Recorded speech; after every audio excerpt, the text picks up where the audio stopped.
Katanya nih oli mesin dengan oli transmisi manual gitu kan, itu bisa sama Pak, disamakan. Olinya bisa saling mengganti, substitusi. Saya pakai oli kental malah mesinnya lebih bertenaga, suaranya halus, buat muatan tuh kuat. Salah menggunakan oli. Salah menggunakan oli ya. Mungkin orang ini penggantian olinya rajin, gitu ya. Jadi tidak terjadi keausan lebih banyak. Usia transmisi maticnya jadi lebih pendek. Cuma gara-gara salah isi oli transmisi matic.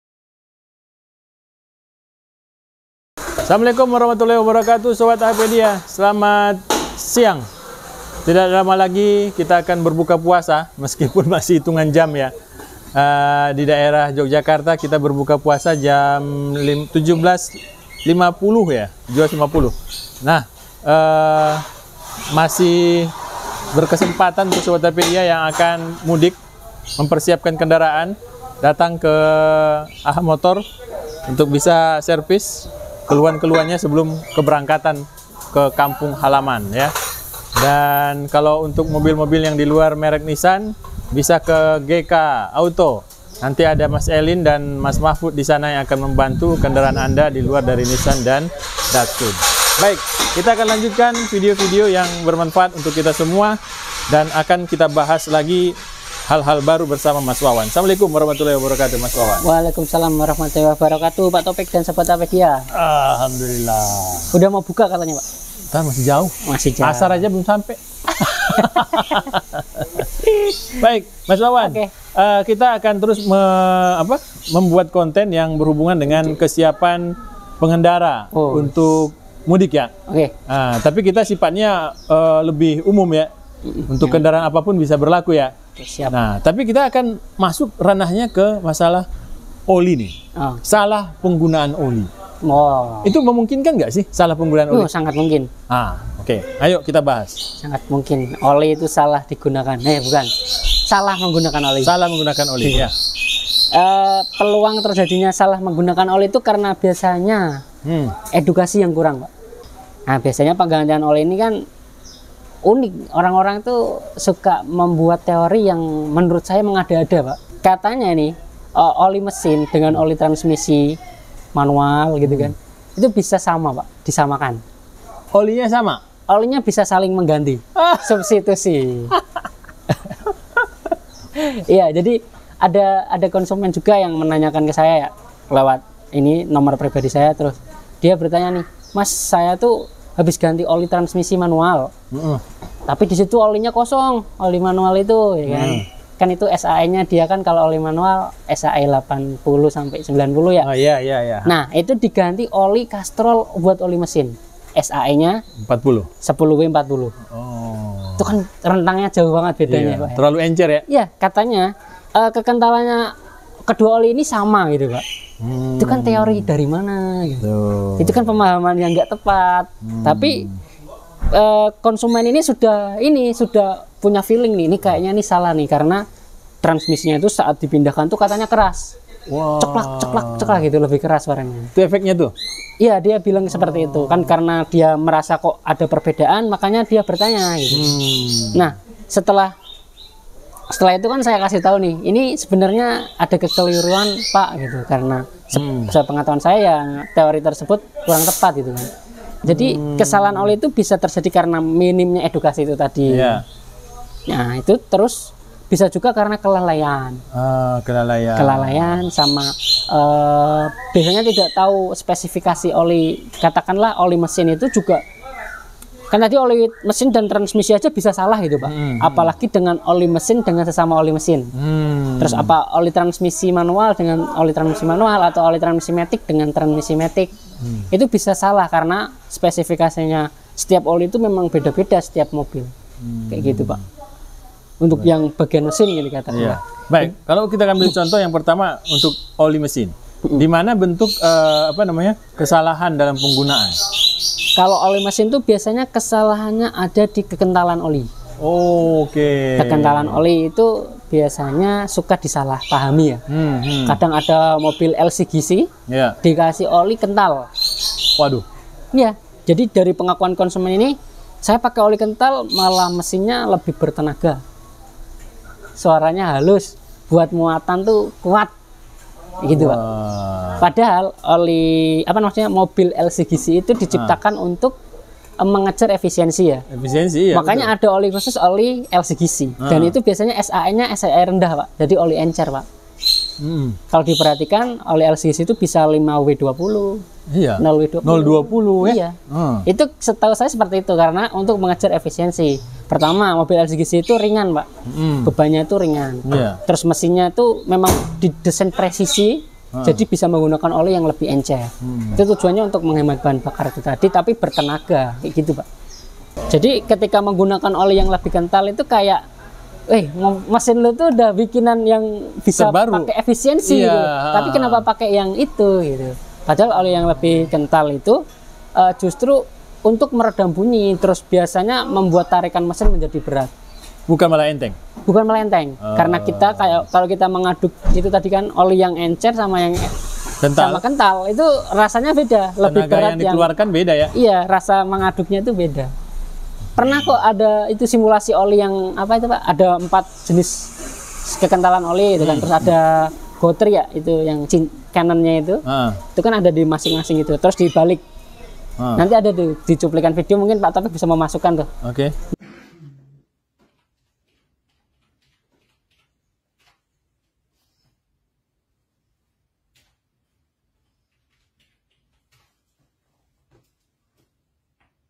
Itu nanti oli yang kental dengan yang encer itu cepetan mana nih turunnya.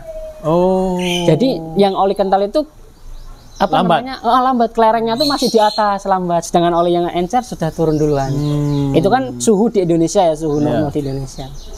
Itu yang kita berbicara tentang kekentalan oli di Indonesia, yaitu terkait dengan tarikan mesin. Nah kayak gitu Pak. Kalau di luar negeri kasusnya beda lagi. Bukan lagi tentang kekentalan itu, tapi kemampuan oli itu tetap berwujud cair pada suhu minus. Jadi oli-oli yang ada di Indonesia ketika di luar negeri ya pasti membeku Pak. Karena dia membutuhkan oli yang lebih encer lagi. Jadi disesuaikan dengan lingkungan ya. Nah pertama dari lingkungan sama jenis mesinnya itu sendiri kan. Kayak gitu Pak. Jadi kesalahan penggunaan mesin oli mesin itu ya bisa terjadi di bagian kekentalannya Pak. Baik, kalau kebalikannya, kalau mobil yang tua dikasih encer itu bahaya. Kalau mobil tua dikasih encer, takutnya karena celah kepresisiannya antar komponen itu kurang presisi, ya. Ketika dikasih oli yang filmnya itu tipis, itu tidak melindungi mesin dengan maksimal Pak. Ketika dikasih oli yang filmnya itu tipis, itu tidak melindungi mesin dengan maksimal Pak. Gitu. Jadi gaya geseknya lebih besar dan suaranya lebih nyaring, iya kayak gitu. Jadi peluangnya terjadi keoplakan tuh lebih banyak daripada yang oli yang padat itu tadi. Jadi seperti itu. Jadi kita harus mencari yang pas, yang dibutuhkan oleh mesin tersebut gitu. Kalau mobil baru ya bisa mengikuti spesifikasi oli yang dianjurkan oleh pabrikan. Kalau untuk mobil yang sudah dipakai beberapa tahun, berapa tahun? Misal 5 tahun atau 100.000 ke atas, 100.000 km ke atas, terus ada perubahan suara mesin jadi lebih kasar, bisa mengganti yang lebih kental Pak. Harapannya biar olinya itu nggak terlalu encer baginya si mesin di usia tersebut gitu Pak. Tapi kalau misalkan jarak kilometernya sudah 100.000 km dan usianya 5 tahun lebih tapi suara mesinnya masih halus, pakai oli yang masih standarnya oke-oke aja. Mungkin orang ini penggantian olinya rajin gitu ya? Jadi tidak terjadi keausan lebih banyak gitu. Seperti itu kalau untuk penggantian oli mesin. Nah sekarang kita masuk ke transmisi tapi yang matic. Matic itu kan ada yang CVT dan ada yang AT biasa konvensional ya. Nah ini gimana Mas? Nah untuk oli AT sendiri itu oli AT ya Pak ya? AT konvensional itu bermacam-macam juga Pak. Katakanlah kalau di Nissan itu ada Nissan Mars, itu membutuhkan oli Matic S, ya kan? Itu nggak boleh tertukar, nggak boleh pakai oli Matic-nya Grand Livina, nggak boleh pakai punyanya Juke gitu Pak. Kalau sampai itu tertukar nanti resikonya adalah kampas rem itu, kampas kopling Matic ya. Kelompok kopling itu cepat aus dan itu ya usia transmisi Matic-nya jadi lebih pendek. Itu cuma gara-gara salah isi oli transmisi Matic. Itu untuk Nissan Mars ya. Untuk Nissan sendiri yang AT itu pakainya Matic D Pak. Nah terus, itu juga berlaku buat di luar Nissan? Kalau di salah luar penggunaan. Nissan, di luar Nissan kita bisa melihat spesifikasi oli matic yang dianjurkan. Terus bagaimana dong untuk kita tidak salah dalam memilih oli untuk Matic terutama?